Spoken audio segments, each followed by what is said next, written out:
It's often been cited that actually when Meghan Markle signed on to this particular agency, the William Morris Endeavour agency, well, things were literally, just going to be big and massive and huge, and she was going to become a global star, a global player, and things, of course, were going to take off like a rocket.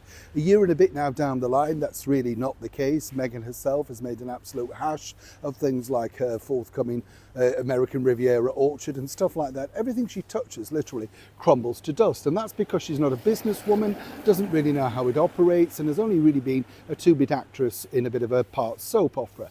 Whichever way you look at it, you can dress it up any better, that's the deal.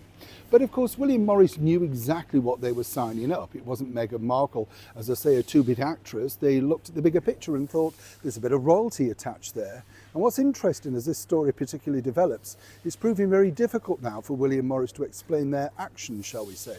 Let me explain. Hi, good morning. You all right? Nice to see you. Thank you so much as ever for your time today. Lovely to have your company as ever. Thank you for enjoying so many of the recent videos. I'm glad you enjoy, of course, the historic ones about Queen Victoria and stuff like that. Oh gosh, you get so many stories from when you start to look around and, of course, talk to people that have met people literally in those lifetimes, grandchildren and stuff, that remember that era. It must have been a big era, for Queen Victoria, at the cusp of sort of, movies coming in and moving pictures and stuff like that. And then when you think about it, a few years down the line, radio, how that's revolutionized the monarchy in all our lives, Fascinating stuff. I've got more for you, so do stick with it if you like that type of stuff. Back as ever to your royal story of the day. Yes, William Morris was set to do wonderful things, but they haven't, have they really? If we want to be frank, I think they're an excellent agency, and it's one if you were an actor or an actress you'd want to be part of. If you're Meghan Markle, you'd be gasping to be part of it because it's the #1 agency over in Hollywood. But after the Hollywood debacle and Reporter, things are not really going so well. But what I can tell you is this, and this is really fascinating, because you see what happens is the agency received more requests for Prince Harry than they do for Meghan Markle. No surprise there, I'm sure you'll agree. Why would you want to book Meghan Markle when you have a bit of stardust with Prince Harry? It makes sense, doesn't it? But moving forward, what I find strange about this is that nobody dares say this to the former cable TV actress. You see, she doesn't understand why the lack of offers are coming through, as ever, we have to say allegedly.